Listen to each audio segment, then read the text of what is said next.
Ngeri, Demokrat paksa AHY cawapres, Nasdem bilang koalisi pasti bubar, ditulis oleh Syardi dari siwar.com. Sebelum kita lanjut, jangan lupa subscribe dan nyalakan loncengnya agar Anda menjadi yang pertama mendapatkan informasi dari jurnal terupdate. Koalisi perubahan belum terbentuk. Koalisi ini mulai terlihat layu sebelum berkembang. Terlihat jelas Anies hanya jadi mainan politik. Anies hanyalah boneka yang tidak berdaya mempersatukan ego tiga partai yang masing-masing punya kepentingan sendiri. Anies bahkan rawan dan belum pasti bisa melaju mulus sebagai capres. Partai Demokrat dari awal sungguh berharap AHY bisa dideklarasikan koalisi perubahan sebagai bakal capresnya Anies.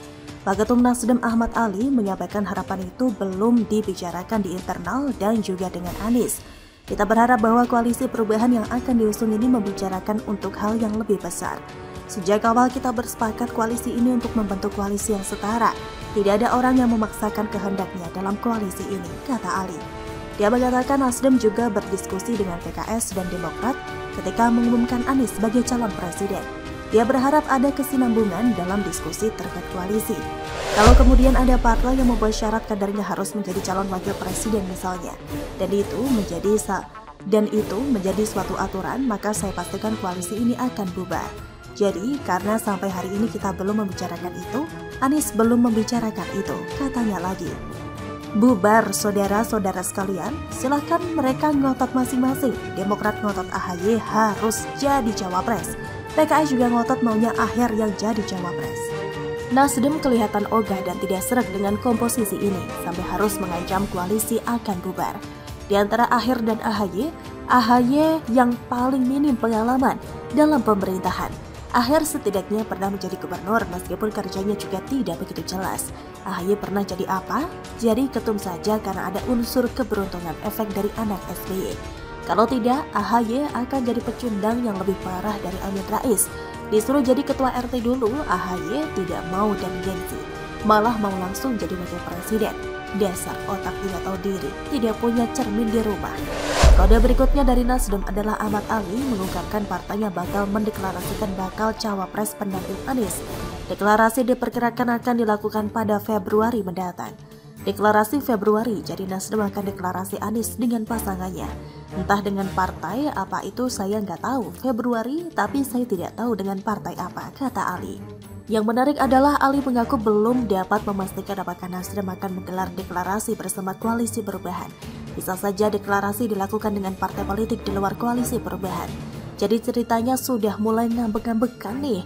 Kalau bicara ada peluang memisahkan diri, artinya ada sedikit atau banyak problem di belakang layar. Kalau komitmen penuh, tidak mungkin Nasdem bicara peluang deklarasi tanpa PKS dan Demokrat. Nasdem mungkin sudah hampir habis kesabaran dan mulai muak dengan drama dari Demokrat dan PKS. Tiga partai ini sebenarnya sama saja, sedang tarik ulur dan memproduksi dramanya sendiri.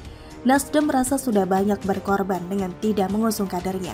Anies terpilih, Demokrat maunya AHY, PKS maunya Aher. Tidak fair menurut Nasdem. Tapi di sisi lain, Nasdem juga pintar. Nasdem mengusung Anies karena tahu elektabilitas Nasdem saat ini paling rendah dibanding PKS dan Demokrat.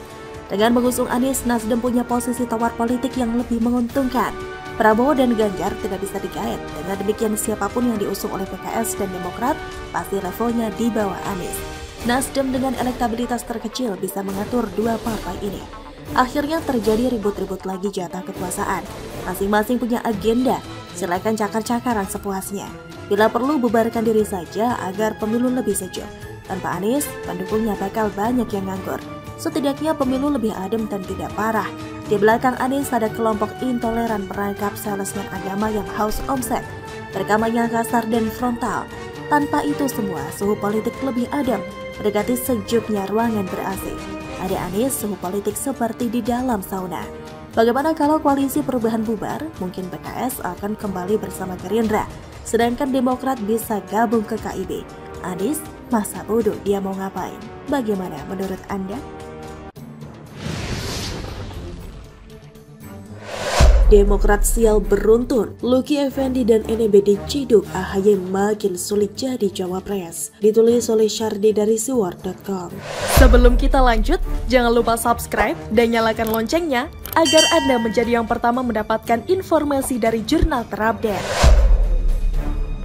Pukulan pertama buat Demokrat adalah kabar mengenai Wakil Ketua DPR di Solok, Sumatera Barat bernama Luki Effendi ditangkap polisi terkait kasus narkoba. Dia adalah kader Partai Demokrat. Polisi menyebut dia ditangkap saat sedang melakukan transaksi sabu di tengah jalan. Dari penangkapan tersebut diamankan satu paket sabu seharga 1,2 juta rupiah. Apa kata Demokrat? Ya biasalah, merasa malu dan merasa dipermalukan. Mereka bilang kasus ini telah mencoreng wajah partai. Mereka serahkan penanganan kasus ini kepada aparat penegak hukum. Anggap saja ini adalah cara halus untuk melepehin kadernya yang bermasalah. Sudah saya katakan berulang kali, Demokrat memiliki banyak kader yang bermasalah dan kontroversial. Mereka sering bikin ulah, mereka sering bikin kegaduhan politik. Kadernya banyak yang tidak bermutu.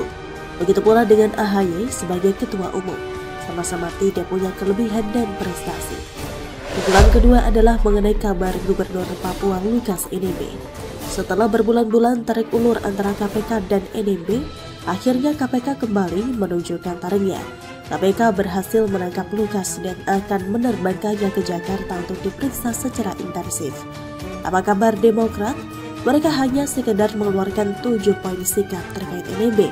Padahal kalau Demokrat tegas menolak korupsi, seharusnya meminta dia kooperatif dan memenuhi panggilan KPK.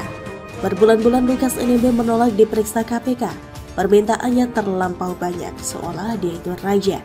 Dia maunya diperiksa di Papua. Dia mangkir panggilan KPK dengan alasan sakit dan harus berobat ke luar negeri. Bahkan sampai mengerahkan massa untuk menjaga rumahnya.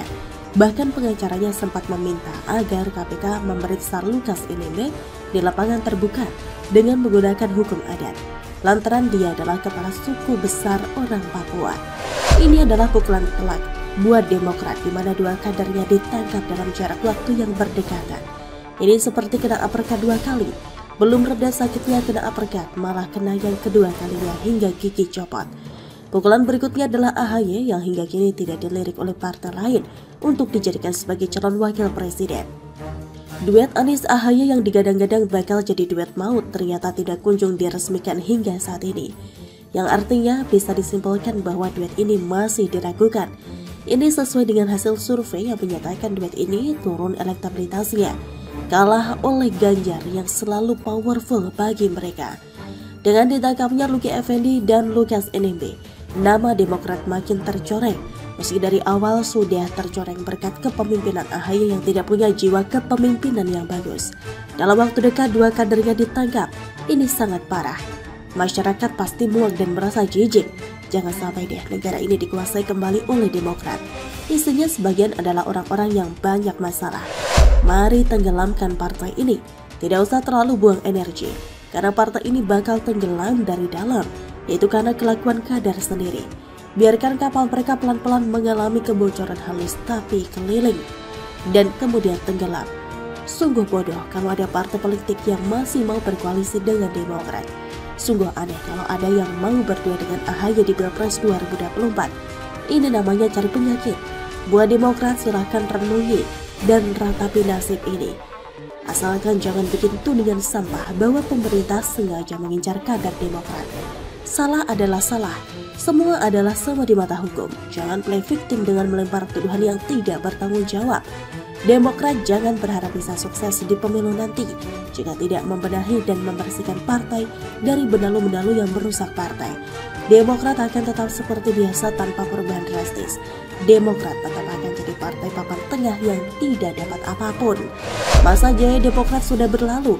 Masa keemasan di era SBY hanyalah sejarah dan tak akan terulang lagi. Sayangnya mereka masih merasa hidup di era keemasan tersebut. Padahal kapal sedang karam. Demokrat akan terus menjalani nasib sebagai partai yang makin terpuruk, baik oleh kepemimpinan lemah dari seorang AHY dan masalah memalukan dari kadernya sendiri. Masih ingat dengan slogan katakan tidak pada korupsi?